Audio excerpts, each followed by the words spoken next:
Hello everybody, and thank you all for watching Blue Monday Live. This is episode 2 of season 2. Tonight we have Stephen Farmer as our guest, who is a fantastic trumpet player from the Atlanta, Georgia area.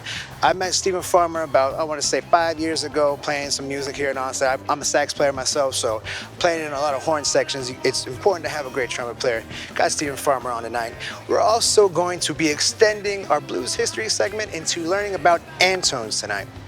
Brandon Sanders has been taking over these blues history segments and has been really knocking it out of the park. I get people hitting me up telling me how much they love these blues segments, so we're gonna keep growing on these, keep supporting that. So you can go to Ornelas, go to my Patreon, subscribe to my YouTube channel. You can really help keep the momentum going, keep the project going. Really, we really love doing this show. So thank y'all so much for all the support y'all have given us already this year. Well, that's enough for me. We're gonna go ahead and get this show rolling for y'all. So get comfortable. Thank you so much for watching.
Thank y'all so much.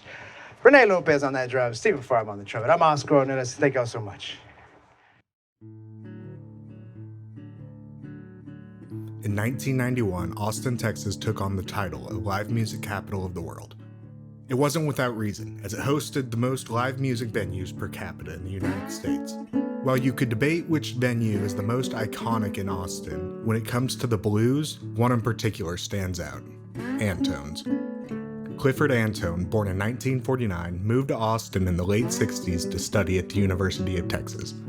Though his time at UT was short-lived, he stayed in Austin running a family-owned deli on 15th Street. It was during this time that a passion for Chicago blues had started to ignite. In an interview with the Austin American-Statesman, he said that, "When I had finally heard the Chicago blues, man, it was like I finally discovered what had been in my mind my whole life. At the age of 25, he founded the club in its original location on a 6th Street that looks much different from today's social hotspot. With counsel from blues artist Angela Straley and other friends, Antone's opening weekend in 1975 hosted the Zydeco King Clifton Chenier and his Red Hot Louisiana Band. After that, Antone's was off to the races. It soon became the home for the Austin blues scene, as well as the rapidly growing acts Fabulous Thunderbirds and Stevie Ray Vaughan's Triple Threat Review. Blues artists from around the country were now dreaming of the day they might get to play there. As is often the case, an increase in rent in the late 70s threatened the club's ability to operate. Like many clubs at the time, Antone's found itself moving to North Austin. Channeling the talent from the artists that the venue hosted, Antone's never missed a beat, and its northern location hosted sold-out shows featuring Ray Charles and James Brown. It was only a short time afterwards that Antone's would relocate once again into a former pizza parlor close to the university. In 1981, it opened its doors again on Guadalupe and cemented itself at the heart of the blues scene in the live music capital. National success had come to the bands that Antone's had hosted regularly.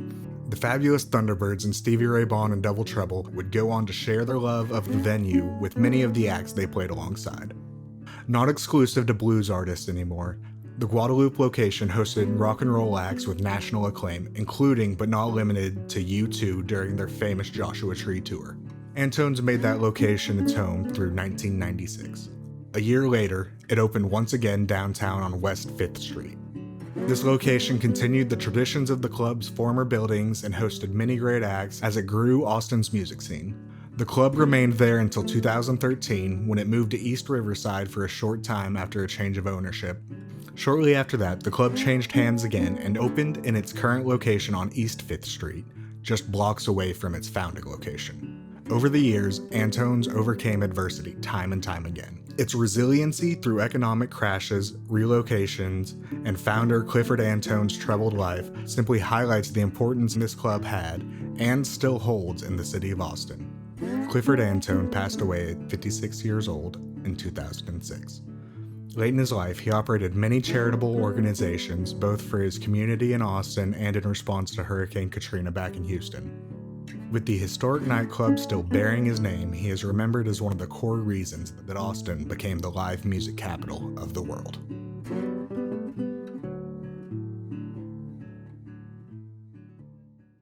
Hello, everybody. My name is Oscar Ornelas, and we're sitting here going to talk with Mr. Stephen Farmer. And we have Renee Lopez on the drums as well over there. So we've all played a lot of music together over these past few years. So we're going to have a chance to dive in and really get to know Stephen Farmer and pry into his life. Oh, boy. It's boring. Oh, it's all right, brother.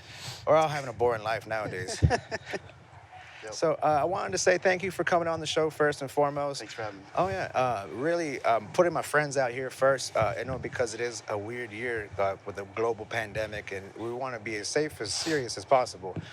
So I'm putting my friends on the front line first. So appreciate you. All right, brother. So we want to dive in. When you moved to Austin, tell me what year it was, because I don't even remember.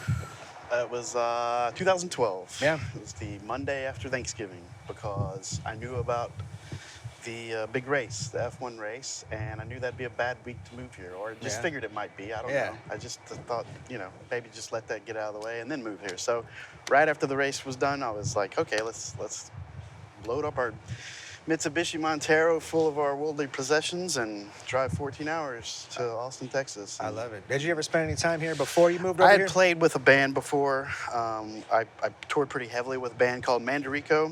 We pretty much toured all over the United States. Well, mostly the eastern part of the United States, but we ventured west a little bit. And Austin, we were based out of Atlanta. What kind of music was that band? It was everything from, it was very Latin-based. Yeah. In fact, half the lyrics were in Spanish, because the lead singer was very well-spoken in Spanish. And so, fluent, yes, very much so. He studied in Guadalajara, and so... You said that really nicely, by the way. Yeah, thank you. I've been trying to learn something from all the Spanish-speaking people that I'm around, Some great people we've been around. Spanish and going to Spain helps. Oh, yeah. Helps with that, too. They'll keep you honest, or at least give you funny looks, and you'll be like, I didn't say that right. Oh, yeah. So you moved over here in 2012, you said? That was like I said, the Monday after Thanksgiving, 2012. That's how I remember it, just because I was like, I might as well to get one last Thanksgiving in with my family and friends, and for sure.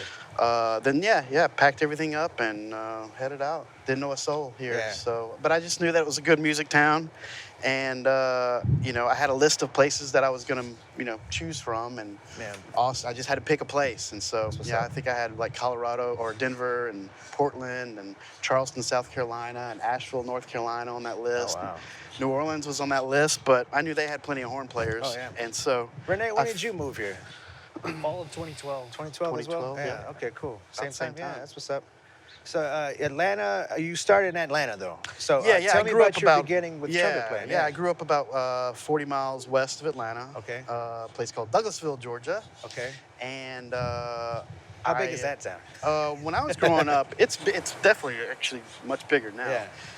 But when I was growing up, it wasn't that big. I remember growing up next to cow pastures and seeing cows on our way to Kmart or wherever It's like West we were Texas going. for me, yeah. But it was small back then. It was probably around 50 or 60,000 people. Now it's, being so close to Atlanta, it's part of Atlanta now pretty much. Yeah. But it's over 100,000 people now. Oh, wow, okay. But it's a cool place. I had a great childhood. I played in the woods all the time, every day. It was one of those childhoods where I was either on a bike or building a tree fort, Yeah, so that's what's up. I loved being outside. And so, anyways, I discovered I had a talent for singing. Singing. When'd you start? When'd you find that's how that I out? got into chorus, just in Yeah. like third grade, fourth 8 grade. years old or so? Yeah, it was definitely elementary school. Yeah. It was Bill Arp Elementary. I remember that. Good old Bill Arp. We used to say Bill Arp. Bill Arp. Bill Arp. It's like you were burping. But anyways, Bill Arp Elementary was where I discovered I had a knack for singing. So. Well, what made you pick trumpet up? Well, you didn't really get the opportunity to play an instrument until about, middle school, I got you, think. about 12? For some reason, it was just chorus only or singing only in elementary school. I wish I would have got an earlier start on something, and even the trumpet, but it wasn't offered to us until 6th grade. So middle school was 6th grade. Yeah. And that's when we signed up, for a night band or it was a beginner band, basically. Yeah, okay. So, they had a bunch of kids just show up. And Was trumpet your first choice? yes. Well, they tried to get me to play something else, but I told them if they wanted me to play in their band, I was going to play trumpet. What did they want you to play? Well, they had a bunch of trombones, and they only had one trumpet left, which was actually the music teacher's old Yamaha student model. Nice. And it was his. It was Yeah. his model, and so it was his horn, and so I think they just saw that I was kind of like I was definitely a chubbier kid growing up, They put you in a and still tuba? am. They try to get you on And tuba? of course, they wanted me to play trombone or tuba because they were all out of trumpets. Yeah. And so,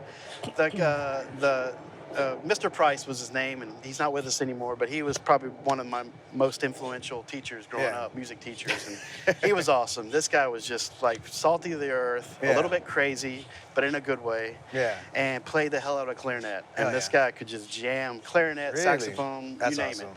For some reason, he had a student model Yamaha trumpet. Yeah.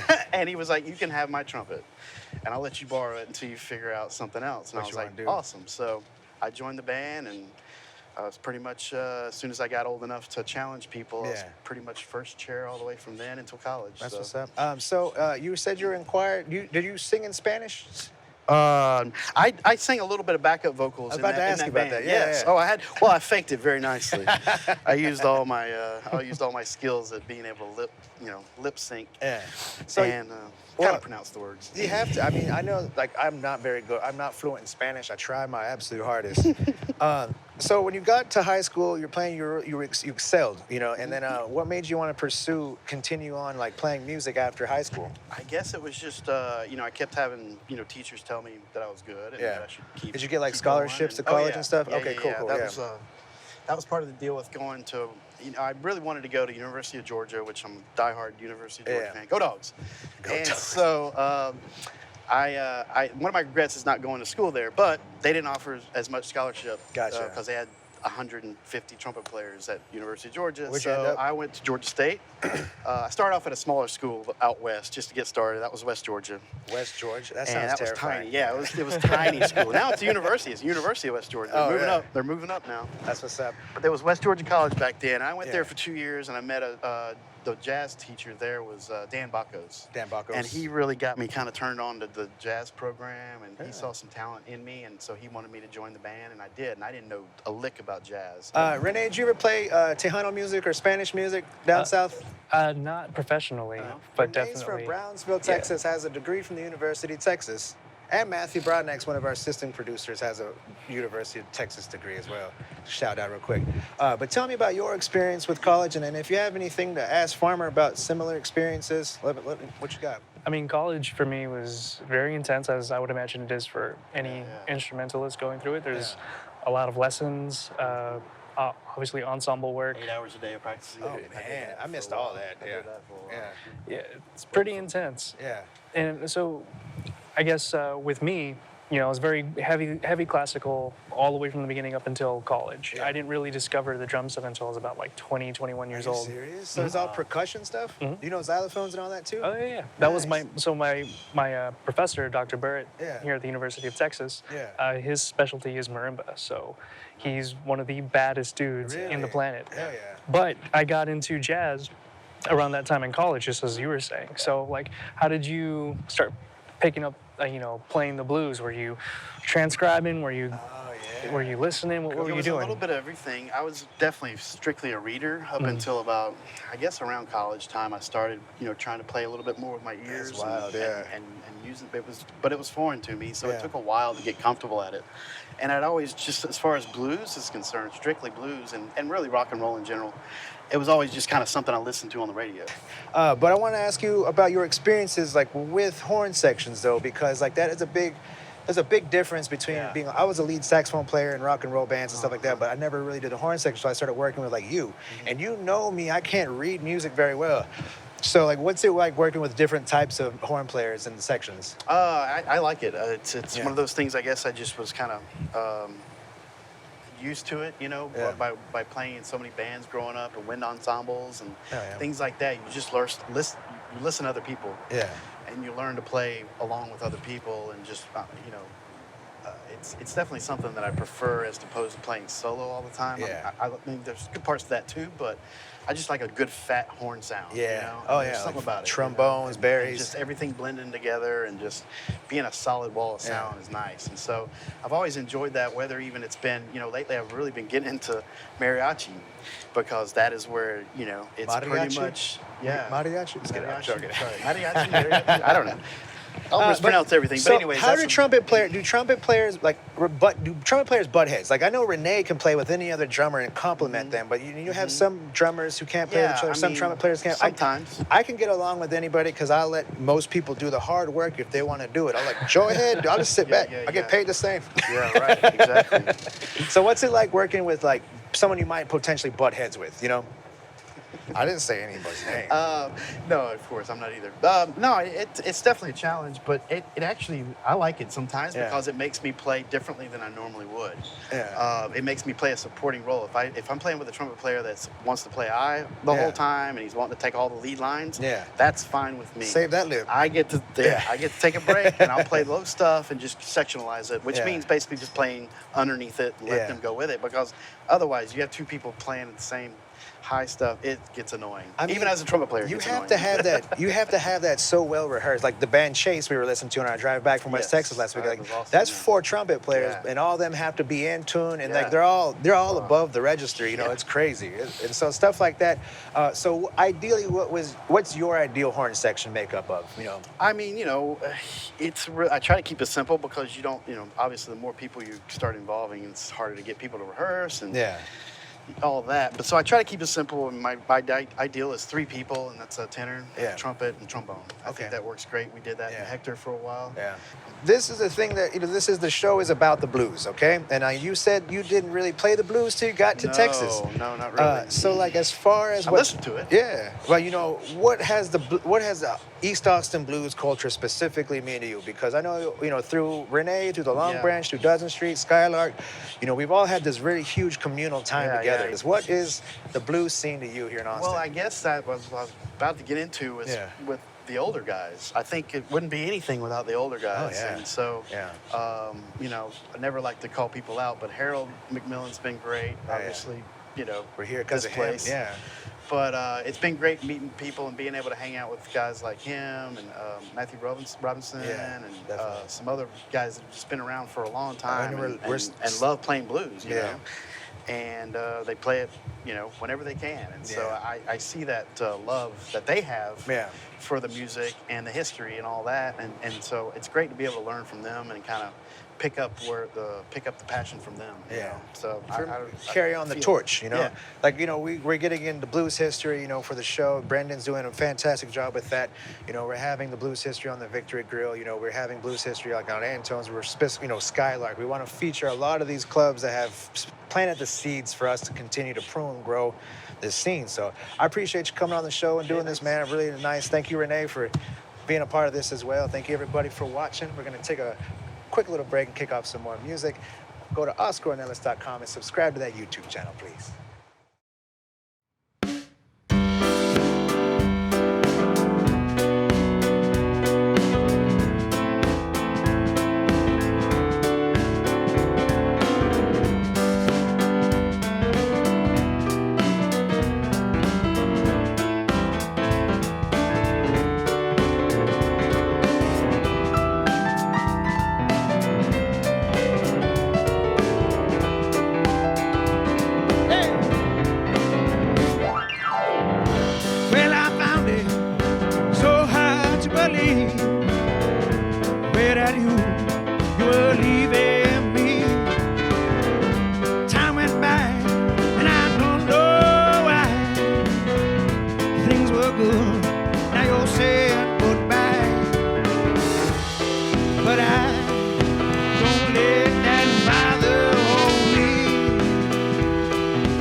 She walks out my door, where she blew me a kiss, but I jumped to that floor, where she's no good, oh, but that you never see, oh, she almost took the man, took it right out of me,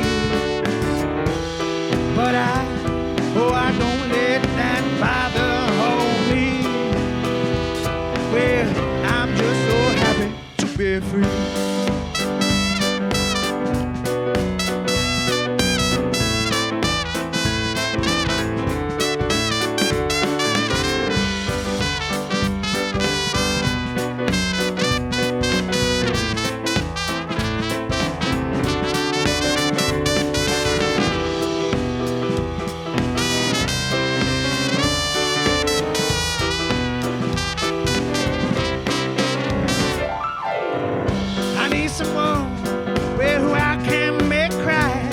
Get mad every time I'm high and just leave me outside. I keep on looking, but I swear I already know that I'm just on here to wander on all alone. But I don't let that bother on me. Well, I'm just so happy to be free.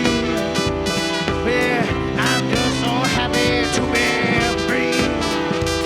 Well, I'm just so happy to be free.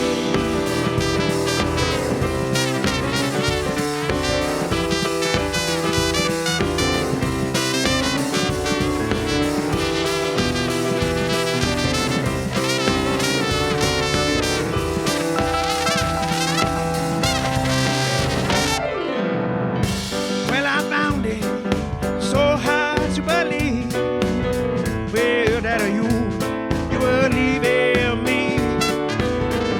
Time went by, oh, I don't know why. Things were so good, now you're saying goodbye. But I don't let that bother on me. I'm just so happy to be free.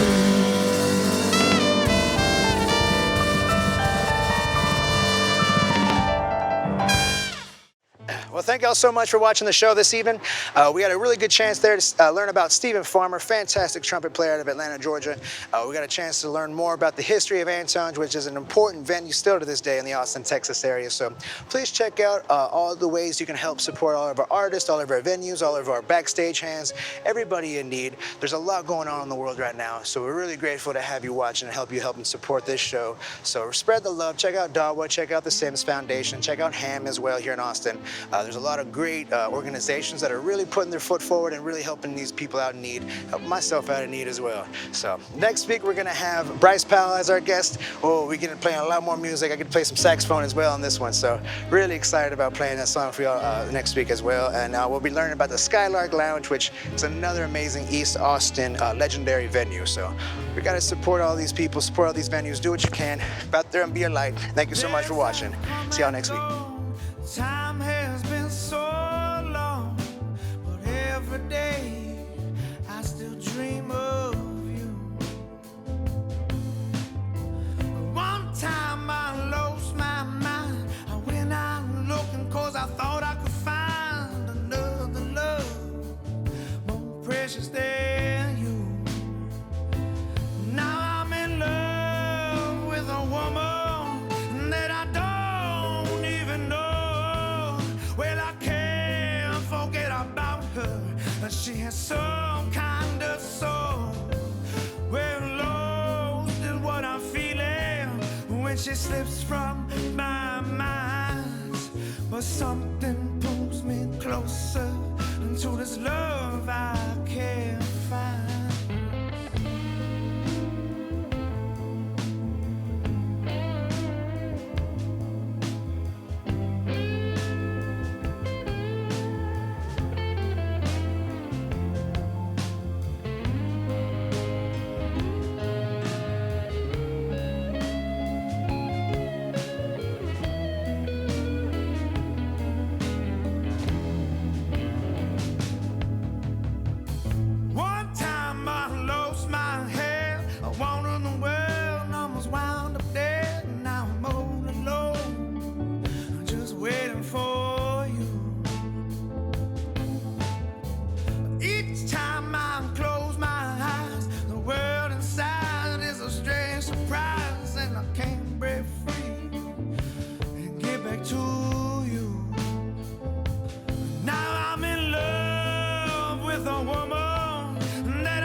She has some kind of soul, and lost is what I'm feeling when she slips from my mind.